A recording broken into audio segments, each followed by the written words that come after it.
Hi friends, అందరికీ నా హృదయపూర్వక నమస్సుమాంజలులు.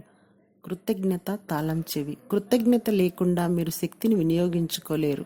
ఎందుకంటే మిమ్మల్ని శక్తితో సంధానించేది కృతజ్ఞత.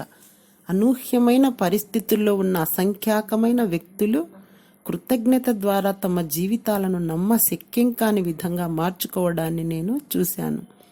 కొంతమంది ఆరోగ్యం విషయంలో ఆశలన్నీ కోల్పోయాక అద్భుతాలు జరగడం చూశాను.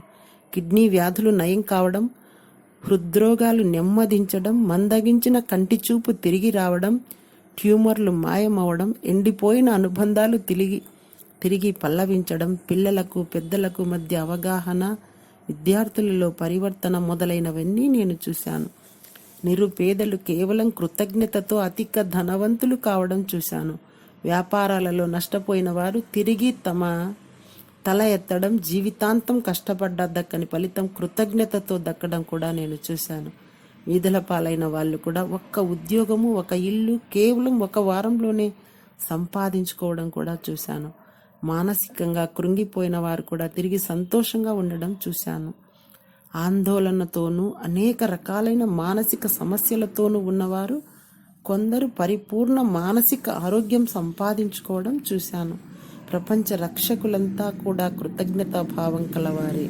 వాళ్ళకి తెలుసు కృతజ్ఞత అనేది ప్రేమ యొక్క అత్యున్నత అభివ్యక్తి అని.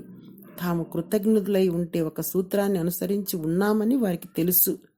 జీసస్ చేసిన ప్రతి అద్భుతానికి ముందు థ్యాంక్ యూ అని ఎందుకనేవాడు? మీలో కృతజ్ఞత జనించిన ప్రతిసారి మీరు ప్రేమను ప్రదానం చేస్తున్నారన్నమాట. మళ్ళీ అదే మీకు దక్కుతుంది.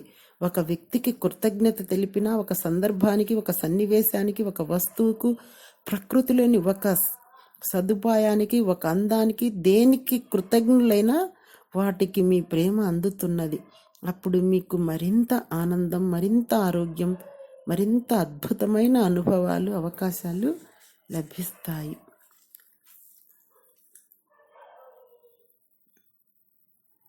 ఒక చిన్న మానసిక వ్యాయామంతో మీరు ప్రదానం చేసిన ప్రేమ మళ్ళీ మీ జీవితంలోకి ఏదో ఒక రూపంలో వస్తుంది. ఆల్బర్ట్ ఐన్స్టీన్ ప్రపంచంలోని గొప్ప శాస్త్రవేత్తలలో ఒకరు. ఆయన శాస్త్రీయ పరిశోధనలు మనం ఈ విశ్వాన్ని చూసే దృష్టినే పూర్తిగా మార్చివేశాయి.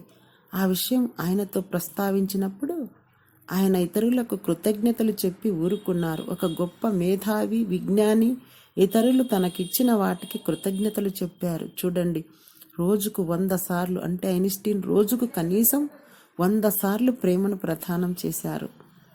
ఆయనకు జీవితం ఎన్నో అద్భుతాలను బహూకరించడంలో ఆశ్చర్యమేముంది?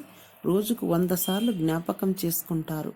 నా మానసిక బాహ్య ప్రపంచం ఎంతో మంది సజీవ నిర్జీవ వ్యక్తుల శ్రమపైన ఆధారపడిందని, అందువలన వారందరి నుంచి పొందిన దానికి సమానంగా నేను శ్రమించాలని. Albert Einstein. Thank you.